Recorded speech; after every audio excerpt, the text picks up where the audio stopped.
नमस्कार मित्रांनो, स्वागत आहे तुमचं माझ्या यूट्यूब चॅनलमध्ये। मित्रांनो, आपण ज्यावेळेस आपल्या शेळ्या क्रॉस करायच्या त्यावेळेस आपण काय करायला पाहिजे, ज्या आपल्या शेळ्या खाली त्या शेळ्यांमध्ये आपला मेल सोडायला पाहिजे।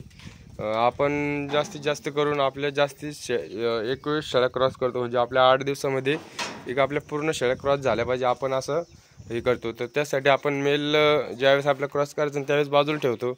बघा, आता मेल आपण शेळ्यामध्ये सोडलेला आहे। आपण आता या शेळ्या क्रॉस करेपर्यंत हे 2 कंपार्टमेंटमध्ये शेळ्या सोडलेल्या आहे। या 2 कंपार्टमेंटमध्ये आपला मेल मोकळाच राहील।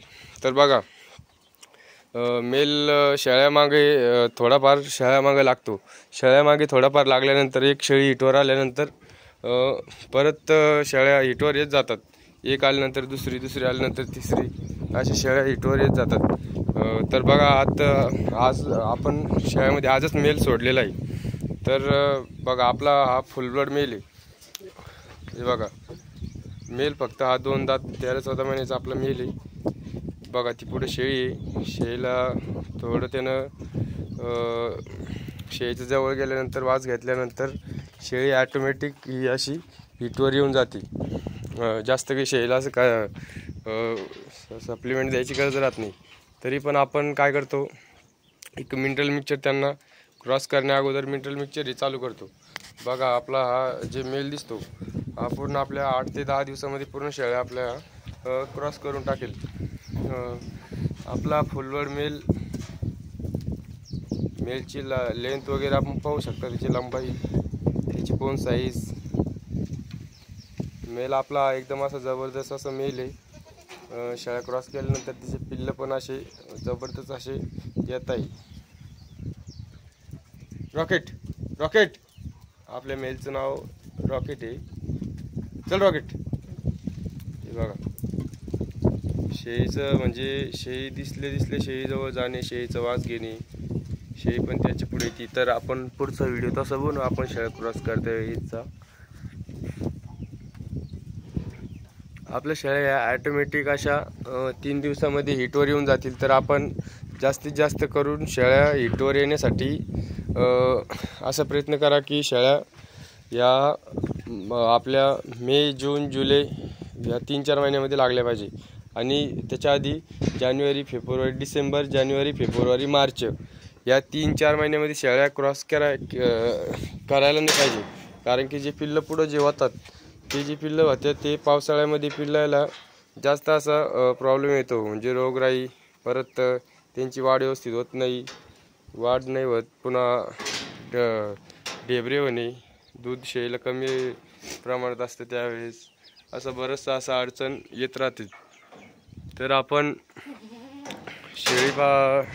या मेच्या नंतर आपण शेळ्या क्रॉस करायला पाहिजे। तर आपण मेच्या नंतरच मेल हा आपला शेळ्यामध्ये सोडतो। त्याच्या आधी आपला मेल वेगळ्या कंपार्टमेंटमध्ये असतो। त्याला शेळीला मेल पण आपण जवळ जाऊ देत नाही, कारण की जवळ गेल्यानंतर शेळी हिटवर येणारच आहे। त्याच्यामुळे आपण हे शेळ्या एकदमच अशा क्रॉस करतो। तर शेळीपालनामध्ये आणखी नवनवीन माहिती जाणून घेण्यासाठी माझ्या चॅनलला सबस्क्राईब करा मित्रांनो। आणि जुने बरेचसे व्हिडिओ बनवलेले त्याच्यावरती जाऊन आपण व्हिडिओ आपले पहा। ही बघा, ही पिल्लं झाली आपल्याकडे। ही चुकून आपली शेळी डिसेंबरमध्ये क्रॉस झाली होती, तर हिची 2 पिल्लं आहे। तर 1-2चं काही प्रॉब्लेम येत नाही, आपण त्यांना 1-2ची काळजी आपण चांगल्या प्रकारे घेऊ शकतो। आपण यांचं 29 तारखेला वजन करून दाखवणार आहे। 29 तारखेला 1 महिन्याचे होतील। तर आपल्याला पूर्ण बोरमधला रिझल्ट 29 तारखेला पाहायला मिळेल, म्हणजे कसा 1 महिन्यानंतर किती वजन आहे याच्या मागं आपण व्हिडिओ बनवलेला आहे। झाल्यानंतर किती वजन होतं ते पण मागच्या व्हिडिओमध्ये जाऊन पहा। आणि जी पुढचा व्हिडिओ राहील 29 तारखेचा, त्या 29 तारखेलाही 1 महिना यांना कंप्लीट होईल। तर 1 महिना कंप्लीट झाल्यानंतर त्यांचं वजन किती भरतं ते आपल्याला पाहण्यास मिळेल। त्यावेळेसच आपल्याला बोरची खासियत काय ते कळेल। 1 महिना, 2 महिने, 3 महिने, 4-5 आपल्याकडे जोपर्यंत हे मेल राहतील तोपर्यंत आपण प्रत्येक महिन्याला त्यांचं वजन आपण करून दाखवणार आहे। तर आपण पूर्ण व्हिडिओ पहा, त्यावेळेस आपल्याला कळेल मागच्या व्हिडिओमध्ये वजन किती होतं आणि आता पुढच्या महिन्यामध्ये वजन किती राहील 1 महिना झाल्यानंतर। ठीक आहे मित्रांनो, अशा प्रकारे आपण शेळी लागवडीसाठी शेळीचं नियोजन असं करायला पाहिजे। क्रॉस करता वेळेस घेण्याची काळजी आणि शेळ्या केव्हा क्रॉस करायला पाहिजे ते पण आपण जाणून घ्या। ठीक आहे मित्रांनो, धन्यवाद। माझ्या चॅनलला शेअर करा, चॅनलला सबस्क्राईब करा, व्हिडिओला लाईक करा।